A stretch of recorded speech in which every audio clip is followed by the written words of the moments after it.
Delicious.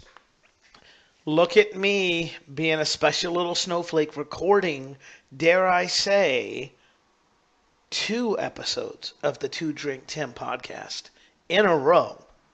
Now, I'm not going to set the bar any higher than the bottom of the floor, but let's just congratulate ourselves on being able to successfully sit down in front of a computer and talk aimlessly for 30 minutes at a time.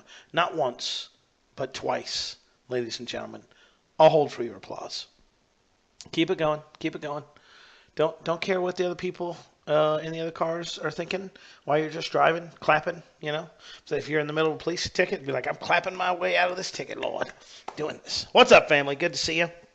Virtually, of course, because you can't see me. It's a good thing you can't, because I'm not wearing much clothes right now, and I don't want to paint a sexy photo to get any of you guys that aren't currently getting tased from clapping your way out of a ticket to get in a car accident. It's good to be with you. Good to be hanging out. Thanks so much for those of you guys who reached out, made some comments about the last episode. Agreed with 99% of them. Thought it was interesting. People were like, oh man, it's great to have you back. Sound like you're out of practice. It was like, yeah, there's a reason for that. I was out of practice. So, yes, you are correct in your observation of the given, the obvious. There you go. The observation of the obvious. What's not so awesome or obvious is that, in a good mood. Getting ready to get started. Exciting week ahead. Got some big changes going on that we're trying to kind of navigate the waters through and figure that stuff out. And like always, I figured, what the hell? I'll share a little bit more about that this week because I didn't exactly do it last week because of the pregame. Speaking of pre-gaming, today's pregame alcoholic beverage is not your father's root beer. Now, look, I don't consider myself a man, okay, because I don't drink regular beer because it tastes like, well, regular beer. But my wife found this. It's called, again, not your father's root beer. It's alcoholic root beer that tastes exactly like root beer, so you can be a woman and get drunk like the other men all at the same time. So I'm probably supposed to sit down to pee every time from here on out because of how much I love this stuff. But I will tell you, for a girly man like myself who, wants a little pink umbrella instead of a stuffed cold Miller Piss Beer Light, right? It's quite tasty. Tastes delicious. Popped it in the old Yeti cooler. By the way, if you've not splurged on a Yeti, I actually am going to recommend a rival company called Arctic. RTIC. They are basically, I think they're a Yeti knockoff. They're exactly the same except they're half price. I'm going to recommend these highly. When we went to our corporate retreat in Mexico, we took these with us, and we got like frozen drinks, and they lasted all day in the Mexican sun. So it was really awesome. Probably helped that we had a cabana boy holding a towel over them at all times because, for an extra $1 a day, it's kind of worth it. Kidding. Didn't pay them, right? It's all inclusive, bitches. What am I tipping for? Your tip was included when I made my reservation. It's actually not true, by the way. And if you ever want to get great service at those, throw a $5, $10, or do what we like to do. Throw $20 at your server the first day and let them know you're going to be back tomorrow and that you need 4 chairs. You'll never want for anything. Yeah, be a good time ahead for sure. So, anyway, where was I? Oh, yes, the Arctic coolers. Keep your drinks cool if you're a hot drink drinker, which I'm not. Coffee. It keeps it hot for hours. My wife loves them. You'll love them. They're not an official sponsor, but you should grab yourself one. I think I paid like $24 on Amazon. Well worth the money to keep my alcoholic beverages toasty, toasty, toasty cold. All right, so business update. Let's do that. First quarter's done, obviously, of 2016. Good quarter. Had our 2 big product launches for the year. Both went very, very well. Learned a lot of lessons from both of them that I will do my best to share down the road on a podcast. I don't know, I try to mix the life and the business stuff with you guys because some people, it's like the business stuff. They're like, oh, here, let me veer off into this tree. Let me just take the brakes out of my vehicle and just head straight on there. And some of you guys are here for that. Some of you guys are here for the lifestyle stuff, like talking about how I managed to get to hang out with Uncle Lucius and Grady Spencer here in Lubbock, Texas, all within the same 24 hours. Pretty awesome. Tell you about that in a second. So, business going well. really have three divisions of the company. That's the way I'll say it. So we got the e-com business, up, down, up, down, up, down. Well, Tim, what's causing up, down? Well, see, we're still at the preliminary stages where, because I don't want to import, right? I don't want to be a drop shipper. Like when I took my college aptitude test, they didn't say, warehouse manager. Like that just doesn't appeal to me. And I can't, as we're going to get into today, I can't seem to manage people well. So the thought of having a warehouse full of people that I would, one, have to manage, and two, probably generally fear for my life because, let's be honest, if you work in a warehouse, you like working in a warehouse. Or maybe that's the only option you got. Okay, don't get mad at me, get mad at statistics. Okay, just get mad at math, not me. Thank you. Anyway. So we find these hit products in our niche. They're awesome. They're amazing. We're selling a ton of them. Suddenly they disappear like a cupcake around a fat kid. Or like last night with the ice cream cake. Delicious. So we had struggles with that, and that really sucks because you find a product, you go up, you go down, and basically to a point where it's like we're going to have to start developing some hard numbers in our business and say, like, for instance, after 100 orders of this product, we're going to buy quantity X of it and have it shipped over to a fulfillment place. Because I'm not doing that. I'm not stuffing envelopes like I could, right? There's a lot of things I could do. Like if my toilet, overflowed, I could probably stick my hand down there and unclog it. Yeah, I could do that, or I could pay someone else to do that. And for me, that's not my highest value work. It's not stuff I enjoy. I would purposely fuck people's orders up. I'd be like, I don't know why you got a photo of my penis with your necklace, ma'am. It's a special added benefit. It was a 2-for-1 sale. You didn't have to pay for it. It was free. Maybe that's why the econ business isn't going so well. The penis photos. Damn it, just thought about that. Oh, well. Yeah, okay. So note number one, going to definitely get rid of the penis photos. Great.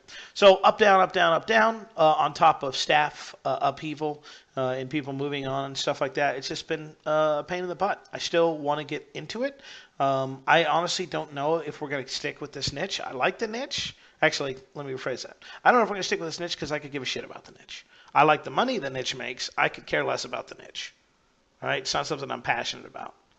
But yeah, I don't know if I really have a niche I'd be passionate about or one that would be lucrative, And I am passionate about learning new things and messing stuff up so I can come bare my soul here for free on the podcast or, in our Simple Little Business Insiders group. So, yeah. So that's that. So e-com going, self-publishing stuff, still rocking and rolling, still getting a check every month from Amazon. I love it. I got to say, it's work. I'm not going to lie to you, okay? And you got to have a little bit of a following or be able to build one. But, I mean, I haven't touched my books in quite some time, and I'm still getting a few $100s every month for the books that I published. And, that may not sound like a lot, and, it's not, but it pays a car payment, and I do exactly nothing each and every month to make that money, so I'm pretty happy with it. I could go back into it, but again, staffing issues. And really, the self-publishing thing, there's two reasons why I'm on it, right? One is the business itself, and two is the teaching of the business. So let's cover the business of itself. The business itself has changed. Amazon, especially with their KDP program, used to be you got paid. If they read 10% of the book, you got a percentage of that, okay? Now it's like they read per page, or they pay you per page. It's like half a penny per page read. Well, because you've bought a book, right? Every book that you buy does not get read. And, you may buy a book, get 3-4 pages into it, get distracted, never come back to it. Well, that's not my fault. You didn't read the book, right? The chef serves the meal. It's not my fault if you don't consume it, right? You still got to pay for it. So that's happened on that end. The other thing I didn't like, to be honest with you, was that, two other things. One, let's talk about haters. I don't mind haters, right? But Amazon will let anybody publish anything on there as a 1-star review for whatever reason. Like my number one review of a book, the creativity checklist is, this guy's a scam artist, and the things like how to make $1 million. And even though I have screenshots and verifiable, like this is my accountant, he will verify these numbers are correct and not made up, of 7 figures earnings, that guy just doesn't care. Well, Amazon doesn't really care either because they don't want to stifle the voice of people. Got it. Cool. The other thing that really surprised me about haters wasn't those people. That's fine. I've met morons before. I'll meet them again, right? It was people on my own list. like some real nut huggers on my own list that were like, he got all these reviews by emailing his list and asking them to buy it and leave a review. It's like, yeah, that's called marketing, motherfucker. I'm good at what I do. He leveraged his, his list, his name, his notoriety, whatever, to get on the Amazon bestseller list. Oh my God, you mean like every other person in the history of the world would be an idiot not to do?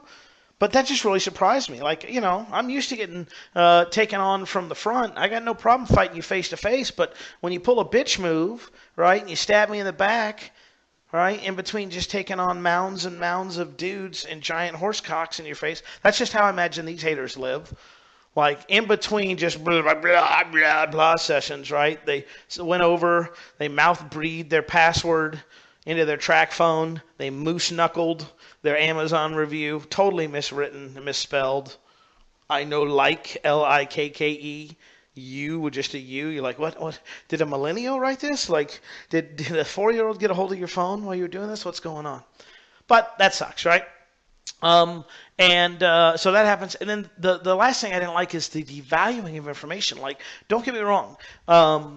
Books are amazing credibility builders. They're amazing branding tools. Okay, guys like Russell Brunson, Jeff Walker. I mean, all the big gurus are releasing books to do this, right? But they're all doing it because they have a long-term funnel and a flow, and they don't mind giving away their best information because they're going to resell it to you in audio, video, one-on-one group mentorship opportunities. They don't have a problem with that, right? My thing is, I don't want to devalue. It's not that I don't want to devalue the information. I don't want people thinking they're going to get the best of me for 99 cents to $2.99. Okay, because that's a hell of an ascension model, right? The whole thing about the book is they're supposed to get to know, like, and trust you, and as a result, take you up on a big ticket offer. Well, I don't have the funnels dialed in for that. That's one thing, okay? And two, I just don't.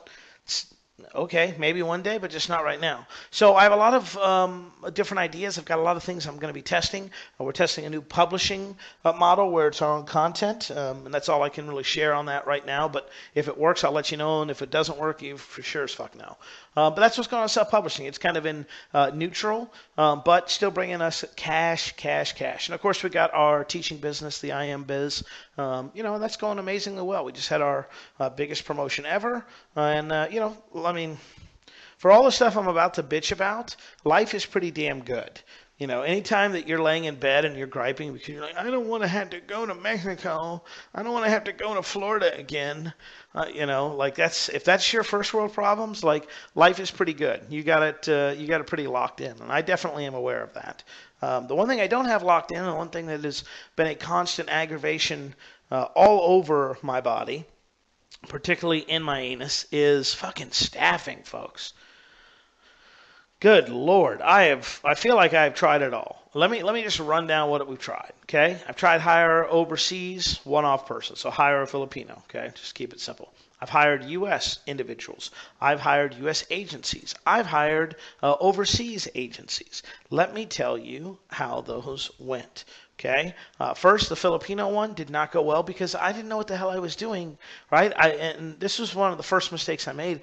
I just was like, oh, they're so cheap. They're so cheap, I'll keep them around. Or they're so cheap, like I can waste their time. Not really waste their time, but like not worry about them wasting time because they're only $3, $4, $5 an hour. And while that is true, it adds up. But what really adds up is the time because now they're with you 3 months, 6 months, 9 months, whatever.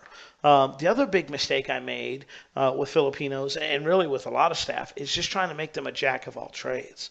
Like, I would love to find one person that can do it all. Sadly, I haven't found that person, including myself, by the way. I'm not being like, I can do it all. I don't understand how they can't. There are definitely times when I scratch my head and I'm like, how are you still breathing? Like, what? How does this miracle of modern nature happen? I've definitely had that thought, but I'm definitely not well, I can do it all, you can do it all. But in the beginning, I just thought, like, well, yeah, this person will surely be able to answer customer emails, set up a web page, transcribe something for me. Like, why not? I'm paying you the grand sum of like $3 American. So, yeah. So that clearly didn't go well. So then after that, I was like, all right, well, I know my problem. I'm not hiring people overseas anymore. I'm going to hire people in the States. And I did. And my first assistant, female, majority of my hires have been female, by the way, was a wonderful person that had a lot of personal issues she needed to deal with. And I hired her because I wanted to rescue her, not because she was a good employee. If I'm just being 100% honest, like I hired her because I knew immediately by hiring her, I could better her life position, and that meant more to me than her being qualified for the job. Because I get value of myself by providing value to other people. It's kind of fucked up. That's why I'm in therapy, so I'm working on that. So if you just kind of went like, ooh, like, yeah, I got it. I'm working on it. We're much better off. I'm talking about the past. This is several years ago. I got this one figured out, or at least identified. How about that? But it's just like, without going too deep, the long and short of it is there are times when I don't feel like I have any other value to provide than what I can do for other people. It's like, well, no one would want to be friends with Tim Castleman just to be friends with Tim Castleman. There's got to be an alternative reason. And if you're on the fence of Tim Castleman being a friend or not, like, let me give you the 30-second infomercial. But like, I can do this, and I can do this, and I can do that. Instead of just being like, hey, how you doing? I'm Tim. Kind of cool. Got a tiny penis, but a big heart. It's on all my business cards, by the way, from now on. Tiny penis, big heart. Hashtag YOLO. Um, but yeah, so I mean, I hired the wrong person because I wanted to rescue her and I wanted to get her out of that shitty situation. And I like to think that we helped a little bit. And that was, did not go well because every staff meeting we were having to put her back together, and then broken man. It's just I hold no ill will. I feel like I've spoken ill at times of that person in that situation through immaturity. But as I get a little older and try to be a little more empathetic, I'm like, ooh, hey, yeah, not her fault. Easy, tiger, not her fault. So after that experience, then I actually got recommended my next assistant that was U.S., and that is the wonderful and talented and amazing Paula Steen. Oh, and Paula and I have been OG since day one. What I liked about Paula was that she immediately got me, and she was a mom. That's what I loved about Paula, because she was like, I'm basically taking care of an adult man child. We're going to just keep the little bumper rails up here, on the bowling thing. He won't go in the gutter. We'll just bounce him off a one thing to the next. And I hired her. I think she started out part-time and then quickly went full-time when I had a business partnership. And really the reason I love Paula so much is just the fact that when that partnership was dissolving, she had the choice of, do you want to go stay with mom or do you want to go stay with dad type thing. And for the purpose of this example, I'll be dad. And she was like, I want to go stay with dad. And I was like, fuck yeah, that's my kid. So a lot of loyalty there, and I'm just a loyal guy. I know that may not come across, but I am. Just like I'm not hiring Paula. I'm hiring Paula's whole family. So if I can't provide, then that makes me feel terrible. And one of the things that I struggle with, and this is something that is an evolution for me, is like how much do you pay? It's like I would love to be super generous. I would love to be amazing, but I take a very small salary out of the business. Actual cash disbursements are way middle class, way middle class. So it's not like I'm like taking every dollar and snorting it up my nose, although that would be fun. Bet I'd be rail ass skinny. Tell you that right now.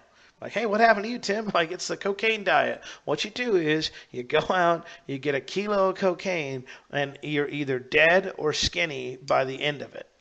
Good luck. There's a 50-50 chance of success.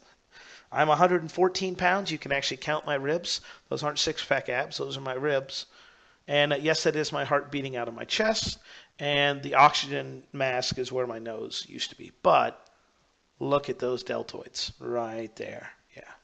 Yeah, if you try to have sex with me, my bones are going to break. Did not know that about cocaine, but it just hollows you out on the inside. And I'm in love with the cocoa. Okay. Not true, by the way. Not true. So yes, so Paula, it was awesome. The deal where things kind of went wrong, not wrong, but things changed for Paula and I were twofold. One, I just didn't pay enough because I'm so leery of paying so much. And the reason I'm leery of paying so much is, one, if you start high and you got to go even higher, it's like, okay, that's, it's kind of like when you go to Burger King, or not Burger King, it's a terrible example. You go someplace that's inexpensive, you have a meal and it's like $26, so you're like 20%, not a problem, right? But then you go to like a fancy place and the meal's like $1,200, okay, because you got a lot of people with you. It's not too, or like even $300, and you're like 20% is $60 fucking. Like, I don't remember getting a blowjob during the service tonight for dinner, so I'm gonna go ahead and say I'm gonna tip like 10%. That's a terrible example, but you know what I mean in my warped, sick, twisted head, right? So yeah, that and the other reason I'm that going high and having to go higher. The other reason I'm leery of it is the whole I have to work because I have to pay salary instead of I have to work because I want to work. Like a big reason I'm considering taking some time off is like Shawn Michaels, I want to discover my smile again. That's actually not true. For me, it's like I want to give my brain some time to come up and think of some new, fun, interesting things that we'd like to do. Because I feel like, at times, especially over maybe the last 6 months, I've done more work stuff than fun stuff because I felt like I had to instead I wanted to. So, that's why I'm shooting the podcast again and heroin, at the same time. Tool productivity. I hear it's best when you combine two new habits you want to do at the same time. That way you just habit stack them. Buddy Steve Scott told me that little trick. So there you go. So yeah, it was just like, okay, I don't want to make it too big to set the expectation too high, and also to be like, man, we got a mail to cover this monthly staff salary stuff. And the other thing is like a lot of wanting her to be a jack of all trades at some point. And the thing is, like, just because your employee is a workaholic does not mean that's a good thing. And Paula, I love her, but she was and still is, on the computer a ton of the time, which was amazing for me because when I had an idea at 2 o'clock in the morning, look who was up. When I had an idea at 7 p.m. at night, and all of those things, what was awesome for me, but it was terrible for her. So that sucked. And then we were like, okay, fuck the IM world. We're going outside the IM world. Let's find a non-IM person. So we do that, and they were a complete disaster. They're total flake. So we came running back and screaming right back in the IM world, hired a lady who I can't legally probably say her name because, what can I say about this one? Someone I had helped out in a charity situation, so I'd already done my good deed.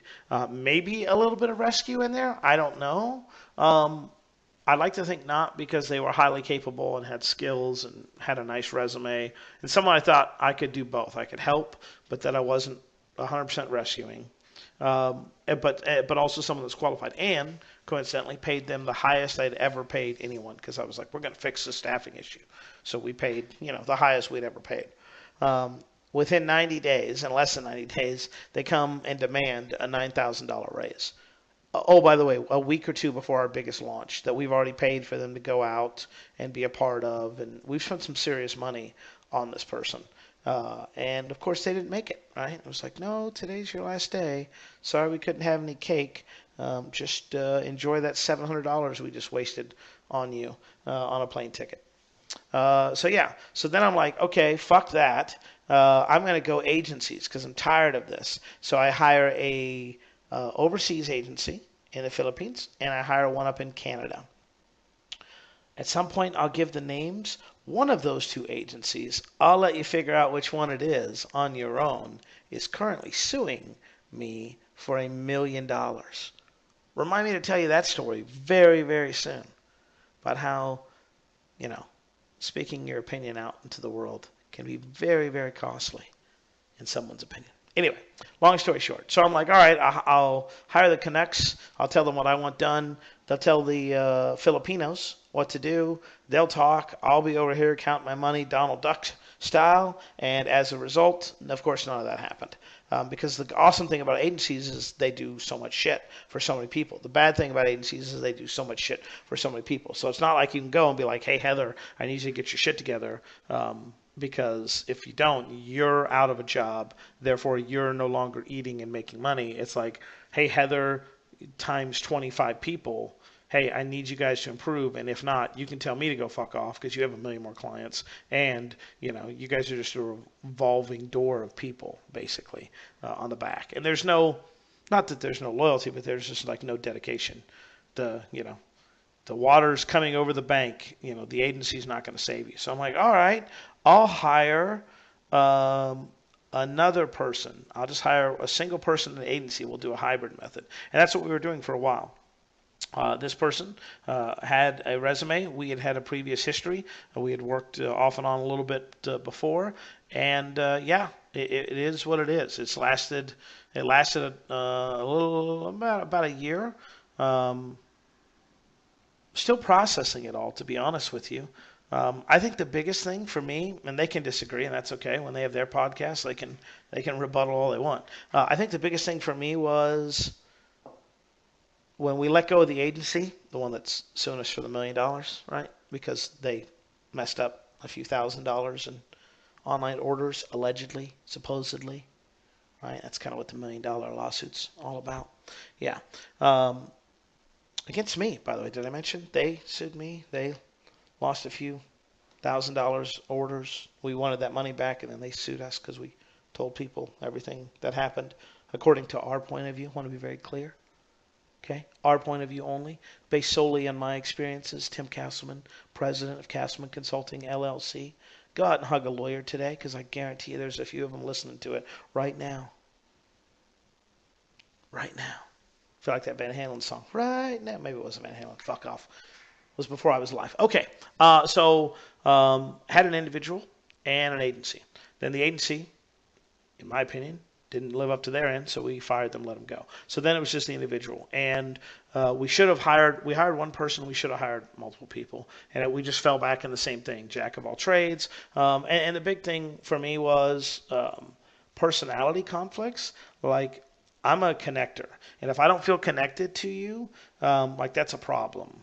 Then I'm like, oh, what's going on with the relationship? What's up? Is everything okay? And that's just not a good place to be. And I can say candidly, there were times where I was struggling to get out of bed because I was like, I have to deal with this, and I don't want to deal with this, and it just was a constant butting of the heads. And I don't know, I'm old-fashioned. I'm kind of like, my name's on the letterhead, and I sign the check, so I kind of feel like what I say should go. Maybe if you think so. Oh, you don't think so? Okay, great. Well, that's exactly what's going to happen, and it just didn't work out. And that sucks because they're a great person. They're going to do great things. And being completely honest, they left this place way better than they found it. It's a lot more organized, and it's a lot more organized. We've got these training manuals and stuff like that. So I'm grateful for their tour of duty. Sorry it was so short, but that brings us up to today and the future. And I don't know what I'm going to do. Can I just be honest with you? I have no fucking clue what I'm going to do. Right now, this is the thought as of right this second, is that I'm going to be bringing some people that have worked for me in the past back, bringing them back into the fray for a limited time, get the new staff kind of established, but I'm going to back way the hell off. See, the summer is a slow time. It's kind of the other reason I'm laughing that I resurrected this podcast, where people are like, no, I don't want to listen to your podcast. I have a life during the summer. Don't you understand? It's only the winter that I crave for outside noise and affection. Thank you. True story, by the way.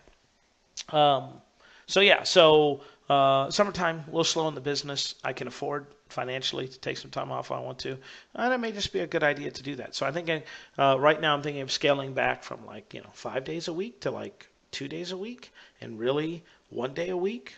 That's what I'd like to make Mondays all day, and then fuck off the rest of the week.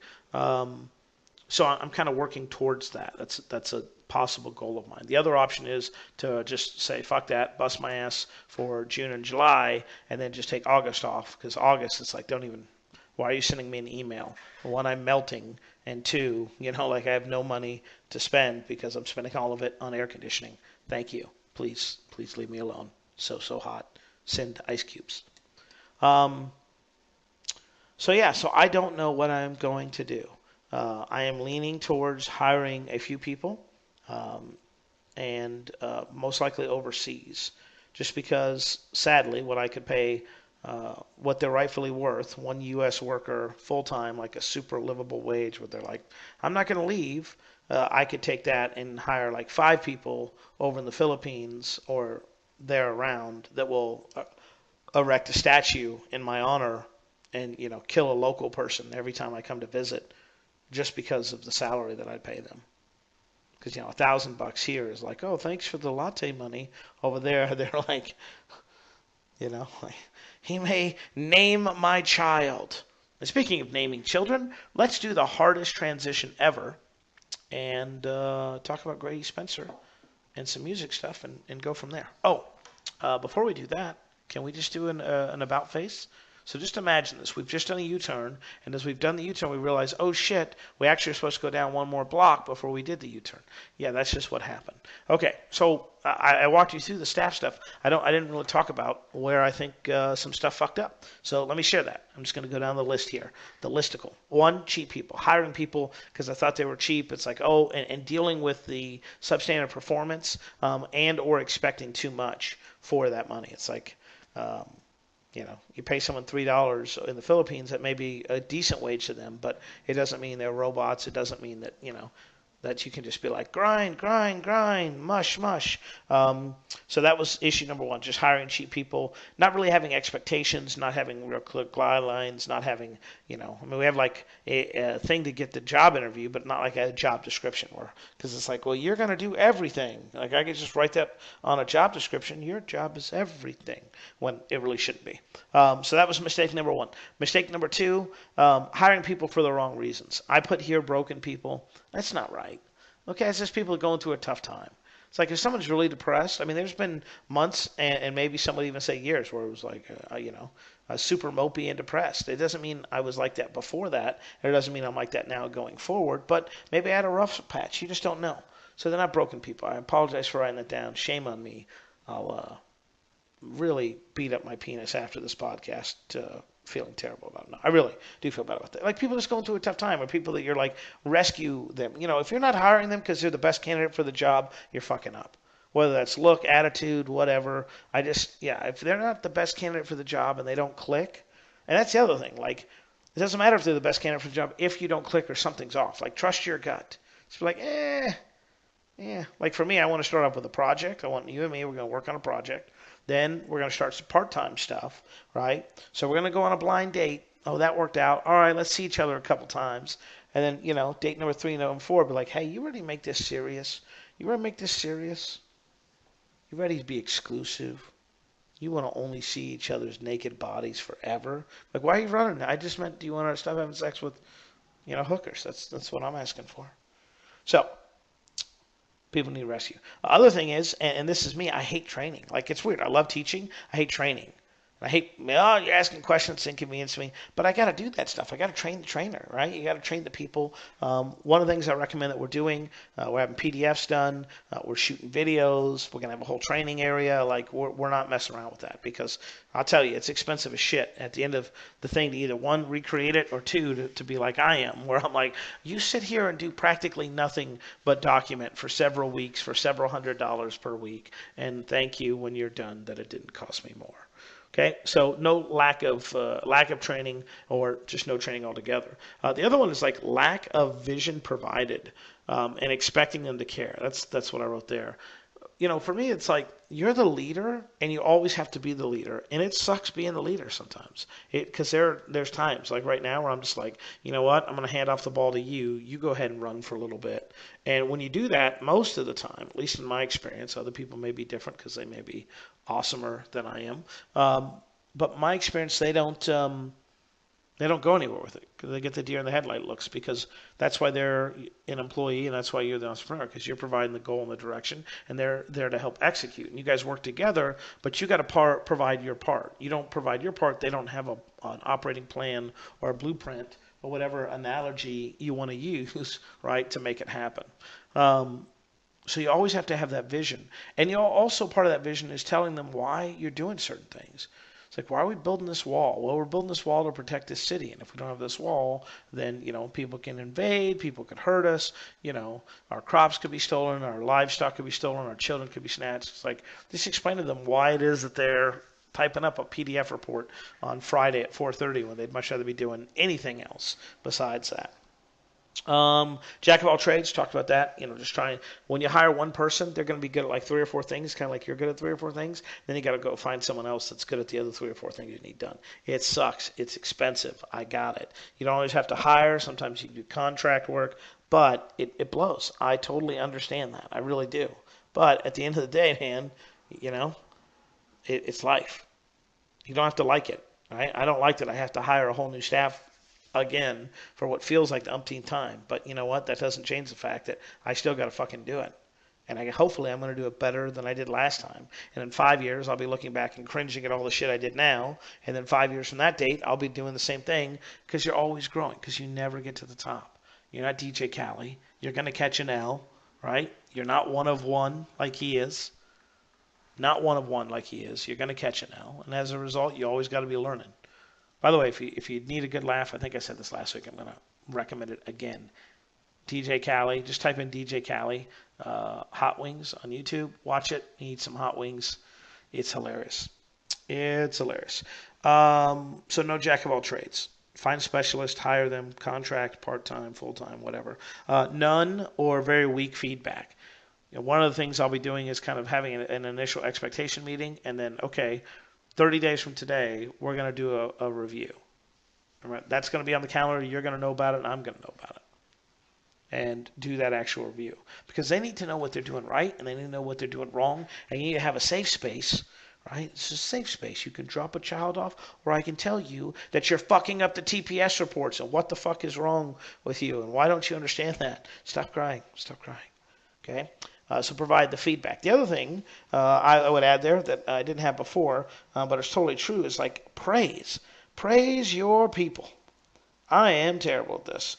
We do 100 things right. The 2 things, or we got 100 things to do 98 right, 2 wrong. I want to know about 2 wrong. What the fuck happened with those? Instead of being like, hey, we got a 98% success rate, right? A 98% success rate. That's amazing. That's great. So, got to provide praise. Need to do a much better job of that. Had a lot of it's funny because when I was in Mexico, staffing was actually a big thing. Me and my buddy, who's a top HR guy in the human resources field. That's why it's called HR, dumbasses. Hello, Tim. They got it. Okay, get off it. We were talking a lot about like compensation, and I had a lot of stuff planned when I came back for the person that was working for me and to hire new people. And we just accelerated the timeline, and the person leaving, unfortunately, missed out on a lot of the benefits we were going to be talking about. But them the breaks, as they say. So not only provide feedback, have it scheduled if you can, but also provide praise. You got to be beating or building your people up, not beating them down. And I'm guilty of beating them down. 1, I don't know any better. 2, military, like that's just kind of like in the military we just didn't really have. There was no. Like if it was unlawful or illegal, then yeah, we could say that. But other than that, it was like, yes, sir.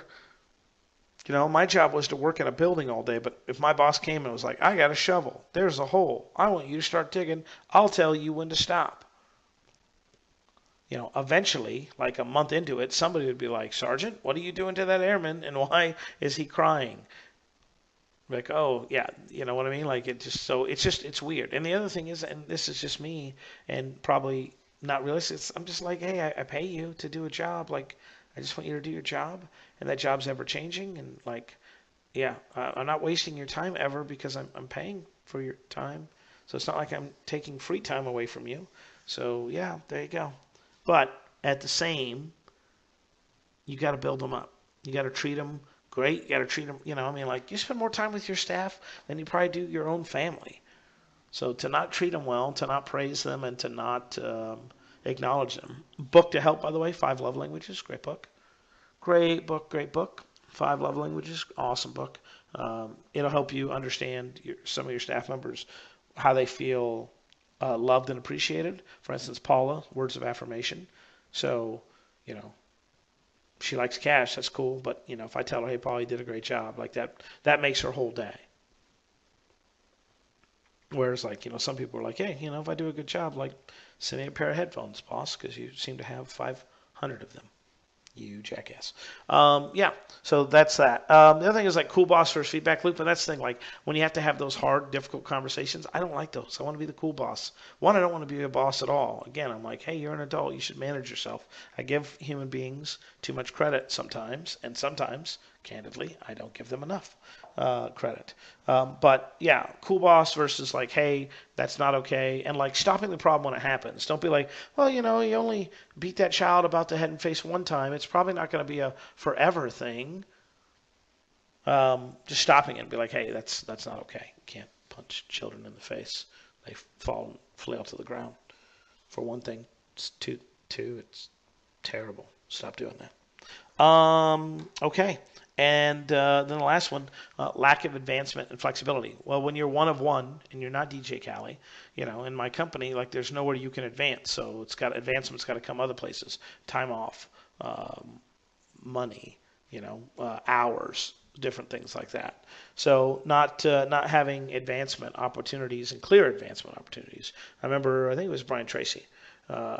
I think it was Brian Tracy, or maybe it was Zig Ziglar, one of the two.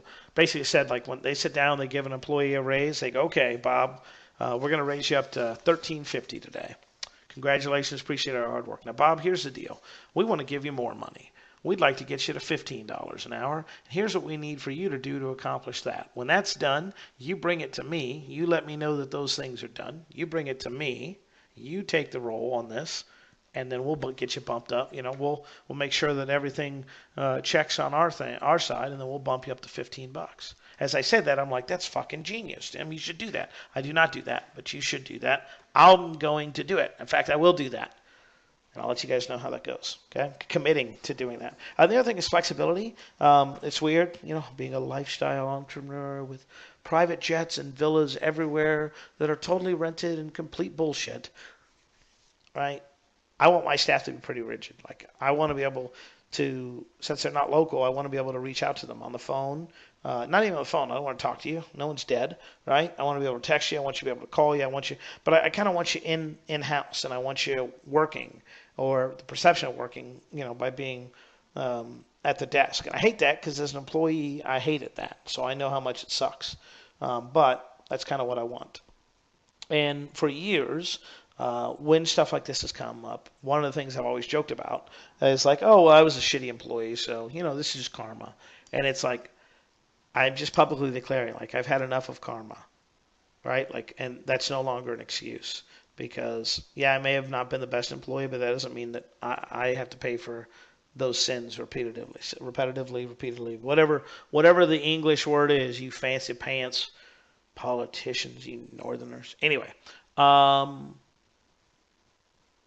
yes. So that's no longer an excuse. So if they're just a shitty employee, they're just a shitty employee. It has nothing to do with my past thing with that. So yeah, so there you go. You still with me? Not depressed? You haven't turned this podcast off yet? Let's end on a high note, literally and figuratively, and talk about how I was able to hang out with Uncle Lucius and the great Grady Spencer in 24 hours.